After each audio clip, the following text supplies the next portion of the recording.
Mesdames, Messieurs, le reportage qui devait se passer sur la deuxième chaîne de télévision française, c'est-à-dire France 2, après envoyé spécial ce jeudi 25 mai 2017, il me semble que l'émission a été supprimée.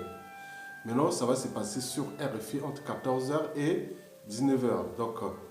Donc pas d'image. Donc, pour moi, ce qui est tout à fait logique sur le génocide qui se passe dans le pool. Vous imaginez, sur un grand média comme ça, le monde entier voit qu'il y a un président dictateur africain qui est en train de massacrer sa population. Et surtout que ce massacre se passe dans ce qu'on appelle le précaré français. Et que la France a un droit de veto aux Nations Unies pour engager une résolution auprès du Conseil de sécurité sur la crise au pot. Et là, il ne fait pas. Depuis un an, on est en train de massacrer les gens là-bas. Donc, ça aurait pu avoir des impacts négatifs encore sur la France. Des mauvaises images. À quoi sert le droit de veto français? Bon, donc, et là, on est dans le précaré français. Bien sûr que ce précaré qui s'appelle l'Afrique francophone, et surtout à l'échelle du bassin du Congo, c'est aussi le bassin qui regroupe le plus grand nombre de dictateurs. 100% des régimes francophones sont tous des dictateurs, des dictatures. Bon, donc, est-ce qu'il y a une anthropologie spécifique de l'Afrique anglophone qui est plus démocratique et plus... voilà, et l'Afrique francophone serait plus dictatoriale et criminogène, et ce qui ne se passe d'ailleurs. Donc, vous imaginez que la France, l'opinion nationale française, puis européenne et aussi internationale, qui visite cette chaîne, aurait pu voir ce massacre. Bon, donc, non, pas d'image. Voilà, c'est un génocide à huis clos. Donc, pour moi, c'est bien sûr insupportable. Mais pourquoi a été supprimé? Moi, j'ai dit c'est tout à fait logique. Je vous dis qu'au niveau des médias, la France est encore une démocrature. Une démocrature, c'est condensation, pseudo-démocratie, plus dictature. Donc, il y a des pressions, des pouvoirs en place, mettre des pressions sur les médias les plus écoutés, voilà, et qui les rémunèrent en utilisant la démocratie comme compagnie d'assurance. Donc, ces journalistes-là sont d'une docilité sans borne envers les pouvoirs en place. Bien sûr qu'ils ont des pressions, ils reçoivent des pressions par des pouvoirs en place. Chirac, après Sarkozy, Hollande, aujourd'hui Macron. Donc, c'est tout à fait... Pour moi, je dis, bon, c'est logique, puisque Sassou Nguesso a été placé là, d'abord pour déclasser, déclasser ce peuple, c'est-à-dire traîner le Congo vers le bas. Et ce qui se passe, un pays aussi riche, quatrième pays producteur de pétrole, et troisième de bois précieux avec des services et autres, commence un pays seulement de 5 millions d'habitants, qui représente 2 ou 3 quartiers de Caire, ou même 5 quartiers de Kinshasa, puisse se trouver dans la merde. 80% de la population, plus de 80% de la bonne totale. Plus d'école, plus de soins, plus de justice, plus rien de tout, plus d'administration. Tout est là, donc c'est une politique. On a pensé et repensé et voire suturer, organiser et manager une poudrière à l'échelle de l'Afrique francophone de France-Afrique. Les réseaux puissants, France-Afrique, ont agi, oui, ils ont dit non, pas ça, pas ça, pas ça. Il ne faut pas diffuser ça sur France 2. Parlez plutôt sur RFI, on dit, la France, on a diffusé quand même ça, on en a parlé. Il me semble que l'émission va se passer aujourd'hui entre 14h et 19h. Qui va suivre ça? Donc, je ne sais pas. Là, c'est un problème parce que nous, le problème, en tant que Congolais, vous venez de voir qu'on ne peut pas acheter sa dignité et sa liberté. Nous devons mettre ensemble pour récupérer notre pays. Sinon, le réveil sera amer. Parce que non seulement que le monsieur est en train de massacrer la population, oui, parce que dans l'injustice, quand on choisit la neutralité, ça veut dire qu'on est du côté de l'oppresseur. Je vous ai dit sur les vidéos précédentes que le Congo n'est plus le premier partenaire économique de la France. C'est Sassou Nguesso qui devient le premier partenaire économique de la France. Donc, Sassou Nguesso et la France, ils se protègent. Voilà, le Congo n'appartient plus au peuple congolais dans leur illusion ou autre. D'où l'enjeu de mettre tous les moyens disponibles pour faire partie, déboulonner ces messieurs. Il est au pays. On ne peut pas attendre. Vous attendez quoi? Et de constater chaque jour qu'il y a eu les morts là-bas, il n'y a plus d'école, il y a une boucherie à ciel ouvert qui se passe. Qu'est-ce que vous attendez encore? Nous devons mettre les solutions pour partir de là. Parce que nous allons arriver à une situation pire que le Rwanda. Et vous voyez que depuis 20 ans, le Rwanda est en conflit permanent avec la France. Et ce n'est plus la même génération.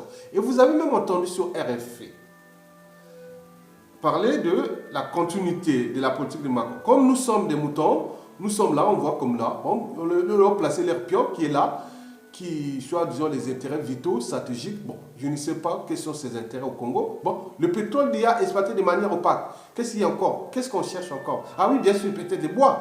Il faut les découper, les vendre à la découpe. Bon, vendez ça vite et libérez-nous. Nous, on revient, on va nationaliser notre bien, oui. Vendez ça, oui, ils vont perdre, ils vont investir pour Sassou. Et dès que Sassou Nguesso sera libéré, tout sera nationalisé. C'est nous, c'est notre territoire. Et on rentrera dans les batailles juridiques autres avec un pays, un État. Non, Sassou n'a pas reçu mandat. Aujourd'hui, il est illégal et illégitime. Donc, il n'a pas reçu mandat de vendre le Congo à la découpe. Le pétrole peut encore l'exploiter avec les Total et autres et lui donner les moyens de détruire, d'acheter les armes et détruire. Aussi avec le FMI qui lui donne, le Banque mondiale, qui l'accompagne, qui lui donne les moyens pour tuer ce peuple. Mais une fois libéré, tout sera renationalisé. D'abord, notre patrimoine commun, tout ce qui est de patrimoine commun du Congo sera nationalisé. Ça, c'est obligatoire. Nous utilisons le référendum. Dès qu'on arrive, tant qu'il y a ça, référendum. Nationaliser tout. Et, allez, ça, le Congo récupère ses biens. Parce que le monsieur n'a pas reçu mandat avant le Congo à la découpe. Donc, nous devons éviter. C'est malheureux, on vit en France, mais bon, c'est un peu malheureux que même Macron, une nouvelle génération, ne peut pas comprendre que on peut repenser ces équilibres-là, les nouveaux équilibres-là géostratégiques, en injectant ces gens-là. Bon, je ne peux pas faire un procès d'intention, mais il semble que chaque jour, on tue les gens là-bas. En attendant que, bon, on va voir. Bon, si ça tombe sur un illuminé. Bon, je vous dis que la situation du Rwanda pourra se répéter au Congo. Si et seulement si la France ne prend pas des responsabilités historiques aujourd'hui. Parce que, je vous informe que cette situation est en grande partie, a été en grande partie suturée, pensée et repensée et organisée par la France, officiellement. D'abord le président François Hollande, qui a permis à Sassou Nguesso de faire tout ce qu'il est en train de faire. Et le pays est déjà en train de déclasser. Donc, la France doit prendre ses responsabilités sur le fait de raisonner ce monsieur. Mais je vous dis aussi, peuple congolais, ne comptons pas sur la France parce que la France ne peut pas être juge et avocat. Il défend ses intérêts. Et vous devez vous battre pour défendre vos intérêts parce qu'on vous répète chaque fois. Et quand ils sont là, on vient dire, ah, notre premier partenaire économique. Non, ce n'est plus notre premier partenaire économique. C'est le premier partenaire économique de Sassou Nguesso, l'éducateur, ses enfants, ses petits-enfants, ses clans et autres, qui viennent se soigner ici, qui utilisent, voilà, la France comme compagnie d'assurance a leurs intérêts entre eux. Bon, donc, nous, quand on va récupérer le pays, à ce moment, on revient vers la France, lui demander, est-ce que vous êtes maintenant notre premier partenaire économique du peuple congolais ou non? Et à ce moment-là, s'il accepte, on fait un processus de travail ensemble pour corriger ce qui a été fait. Voilà, donc, moi, je vous donne seulement, je suis un homme de synthèse, un éveilleur de conscience, voilà, un intellectuel aussi. Moi, je défends l'humain d'abord, parce qu'on est en train de massacrer l'humain là-bas. Il me semble que si le reportage était passé ici, l'opinion nationale et internationale serait au courant. Parce qu'avec, que ce soit Internet, bon, là, il y a une image. Mais là, c'est une chaîne de télévision publique française. Donc, c'est la voix de la France. Donc, ils ont zappé ça parce que ça aurait pu faire des dégâts énormes. Pour eux, pour l'image de la France, parce qu'elle a un droit de veto. Et pour qu'ils n'utilisent pas, on peut faire parler de la Syrie. Mais le Congo, l'Afrique francophone, quand même, c'est un pays stratégique. C'est une région stratégique pour la France. Mais on préfère zapper. Là où ça va chaler, ce qui place son rang Et là, on peut aller faire la diversion ailleurs. Bon, donc les gens ont compris ça. Donc moi, c'est un peu malheureux que j'ai vu que ce reportage ne passe pas sur France 2. Bon, je vous dis que c'est une démocratie. Bon, ben, la France défend ses intérêts et même on peut défendre aussi la criminalité. Bon, ben, pour nous, on comprend que la France défend la criminalité du Sassou Nguesso. C'est tout. Donc voilà, donc battez-vous sur les médias et réseaux sociaux. Et je pense que toute chose a un début et une fin. Donc continuez à se battre. Seule la lutte libère. La victoire est proche. Le pouvoir est aux abois. Il ne peut plus sortir à l'extérieur comme ça. Donc il est bloqué. Et tout ce qui est en train de se faire avec les familles qui ne veulent plus aller se battre là-bas, parce que lui, il a toujours organisé ses agendas. C'est-à-dire il va de crise en crise, ajoute pour qu'on oublie. Donc il voulait nous conduire sur les crises du pool, c'est-à-dire en oubliant les hold-up électoraux.